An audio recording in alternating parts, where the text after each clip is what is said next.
ఎందుకంటే కాంగ్రెస్ గవర్నమెంట్ వెంటనే చేసేస్తాం, ఇన్‌స్టంట్‌గా చేస్తాం అన్నట్టుగా కూడా పెద్ద ఎత్తున ప్రచారం చేసుకుంది. దానికి అదే పాజిటివ్ యాంగిల్ తీసుకొచ్చింది.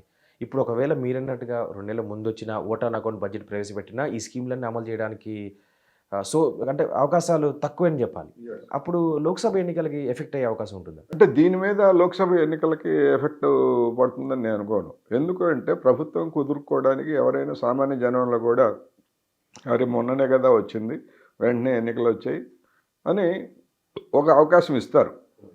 ఒక ఏడాది 6 నెలలు ఏడాది అవకాశం ఇస్తారు. అందువల్ల దానివల్ల ఏమి రాదు. అటువంటి పరిస్థితి వస్తుందని మహిళలకి ఉచిత బస్సు పథకాన్ని ప్రవేశపెట్టి వెంటనే అమలు జరపడానికి కూడా కారణం అదే. ఎందుకంటే దీని ఎఫెక్ట్ మామూలుగా ఉండదు. గతంలో కాంగ్రెస్కి ఓటు వేయని మహిళలు కూడా ఇప్పుడు సానుకూలమైనటువంటి వైఖరితో వాళ్ళు వేపిస్తారు కూడా, ఇన్ఫ్లుయెన్స్ చేస్తారు కూడా. అందుకని వాళ్ళు ఒక 5%, 10% ఓటు మొగ్గినా కానీ కాంగ్రెస్కి మంచి ఫెచ్చింగ్ ఉంటుంది. అందుకని ఇదంతా కూడా ఏ ప్రభుత్వమైనా పార్టీ అయినా రాజకీయం లేదా భవిష్యత్ ప్రయోజనాన్ని దృష్టిలో పెట్టుకోకుండా చేయదు. అందుకని రాబోయే ఎన్నికల్లో లోక్సభ ఎన్నికల మీద ప్రభావం పడదు, కానీ ఆ తర్వాత మాత్రం ప్రభుత్వానికి ఇబ్బందులు డెఫినెట్గా ఉంటాయి. ఎందుకంటే అప్పులు తీసుకోవడానికి లేదు, సమకూర్చుకోవాలంటే అదనపు పనులు వేయడానికి లేదు. అదనపు పనులు వేసేట్లయితే పంచాయతీ ఎన్నికలు వస్తున్నాయి. పంచాయతీ ఎన్నికలు మరి జనవరిలోనో ఫిబ్రవరిలోనో జరుపుతారా లేదనేటువంటిది అనుమానమే. ఆ తర్వాత కనుక జరిపేట్లయితే అదనపు భారం వేస్తే పంచాయతీ ఎన్నికల మీద ప్రభావం పడుతుంది. ఆ తర్వాత మళ్ళీ వెంటనే మున్సిపల్ ఎన్నికలు కూడా వరుసనే వస్తాయి కదా. అందుకని అదనపు భారం వేస్తే ప్రభుత్వం మీద వచ్చే కాంగ్రెస్కి వచ్చిన మెజారిటీ సీట్లు కూడా గ్రామీణ ప్రాంతాల్లోనే వచ్చినాయి, గ్రామీణ ప్రాంతాల్లో తక్కువ వచ్చాయి. అందుకని గ్రామీణ ప్రాంతాల మీద అదనపు భారాలు మోపేటువంటి అవకాశం కనుక తీసుకునేట్లయితే వాళ్ళు దెబ్బతింటారు. అదే పట్టణాల మీద కూడా మోపినా కానీ ఇక్కడ ఇంకా వ్యతిరేకత ఇంకా పెరుగుతుంది.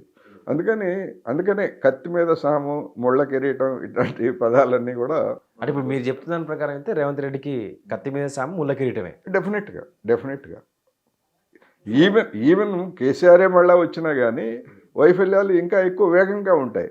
దీనికి ఇంకా ఒక ఏడాది టైం అనే ఇస్తారు జనం. కేసీఆర్కి అటువంటి టైం కూడా ఇవ్వరు. ఎందుకంటే ఆల్రెడీ ఆన్గోయింగ్ కనుక ఏమయ్యా నువ్వు కంటిన్యూషనే కదా, నువ్వు మళ్ళీ ఇప్పుడు కబుర్లు చెప్తావేంటి అనేటువంటిది వస్తుంది. కానీ కాంగ్రెస్కు ఒక అవకాశం ఒక ఏడాది అంటే ఓడిపోవడం కేసీఆర్కి మంచిదైంది, ఒక విధంగా చెప్పాలంటే మంచిదైంది. సార్, తాజా మాజీ ముఖ్యమంత్రి కేసీఆర్ గారు ఎర్రవెల్లి ఫామ్ హౌస్లో బాత్రూంలో కాలు జారపడ్డారు. ఆయనకి రీప్లేస్మెంట్ సర్జరీ కూడా జరిగింది. దానికి సంబంధించి మీరు ఒక ఆర్టికల్ రాస్తూ దాంట్లో ఆయన కాలు జారపడడానికి జ్యోతిషులే కారణం అంటూ రాశారు. ఏంటి, వాళ్ళేం తప్పు చేశారు బాబు? ముందుగా కేసీఆర్ వయసు రీత్యా 70 ఏళ్ళు దాటినాయి కనుక ఆయన బాత్రూంలో పడ్డారు. ఆయన త్వరగా కోలుకోవాలని మనం అందరం కోరుకుందాం. దాని మీద సోషల్ మీడియాలో అనేక ట్రోల్స్ లేకపోతే జోక్స్ ఇవన్నీ కూడా ఫెయిల్. దీనికి కారకులు ఎవరు అంటే కేసీఆర్ వయసు కారకుడు అనేటువంటిది ఒకటి. రెండోది ఆ బాత్రూంలో ఉన్న పరిస్థితులు జారటం ఇటువంటివన్నీ కూడా సహజం ఎవరికైనా ఉంటుంది. జ్యోతిష్కులు ఎందుకు రాశారు? జ్యోతిష్కులు ఎందుకని రాశారంటే జ్యోతిష్కాన్ని నమ్మేటువంటి ప్రముఖుల్లో కేసీఆర్ ముందు వరుసలో ఉంటారు.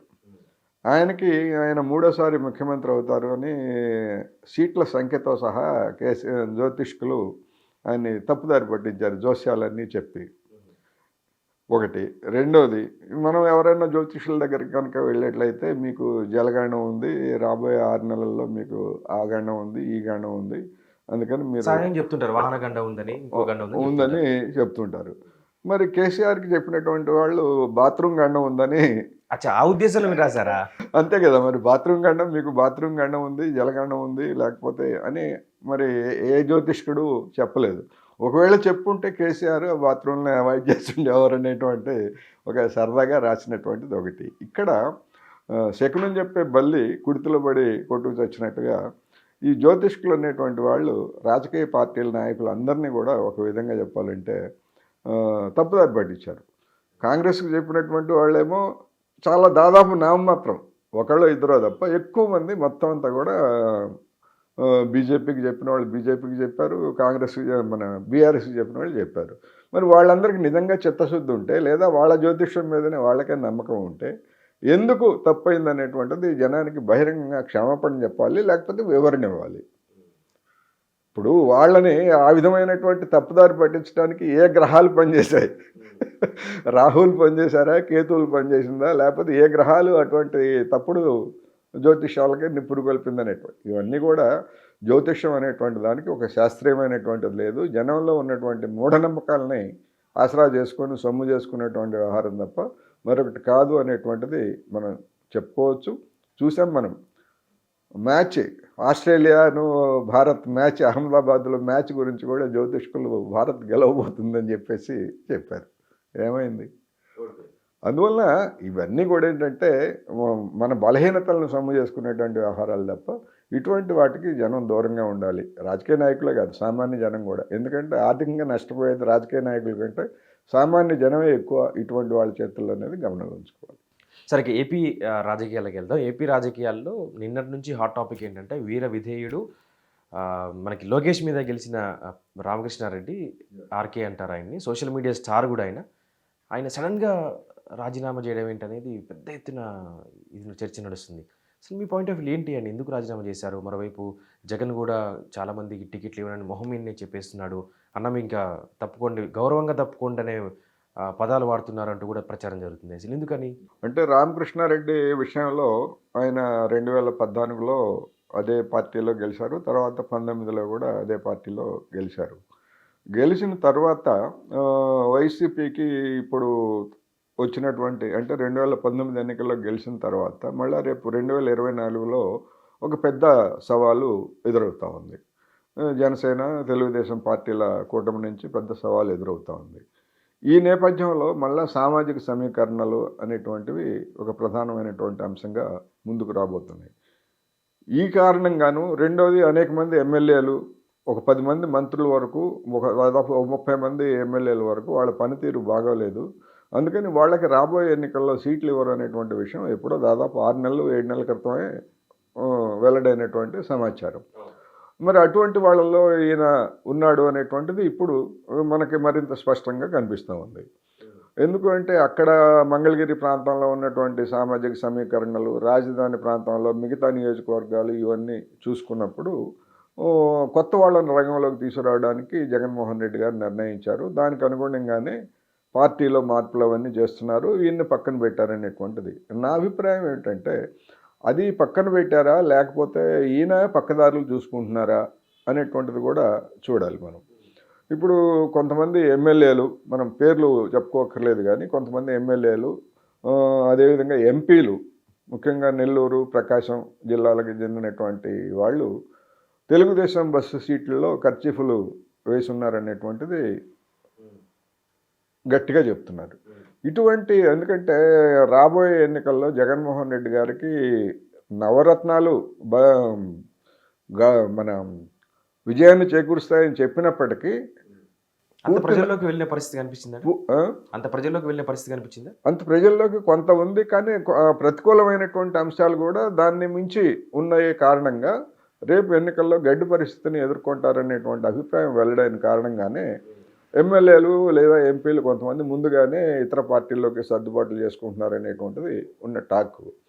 రెండవది, ముఖ్యంగా తక్షణంగా జరిగినటువంటి ఇప్పుడు జరుగుతున్నటువంటి ఆంధ్రప్రదేశ్లో జరుగుతున్నటువంటి పరిణామాలకి తెలంగాణ ఎన్నికలు అనేటువంటిది తక్షణ ఎఫెక్ట్ పడింది అనేటువంటిది స్పష్టం. రిలీజ్ అయ్యాడు జగన్ డెఫినెట్గా. ఎందుకంటే అంతకుముందే అటువంటి అభిప్రాయం ఎమ్మెల్యేల మీద ఉన్నది. రెండవది, ఇక్కడ తెలంగాణలో ఉన్నటువంటి ఎమ్మెల్యేలు, మంత్రుల మీద వచ్చినటువంటి ఆరోపణలని కేసీఆర్ ఖాతరు చేయకుండా వాళ్ళని బలవంతంగా క్యాండిడేట్లుగా పెట్టారు. అందుకనే అటువంటి చోట్ల పేరు చెప్పి మరీ జనం ఓడించారు అనేటువంటి అభిప్రాయం వెల్లడైన తర్వాత జగన్మోహన్ రెడ్డి గారు జాగ్రత్తలు తీసుకోకపోతే అక్కడికి ఆయన ప్రభుత్వానికి కూడా అదే పరిస్థితి ఏర్పడుతుంది.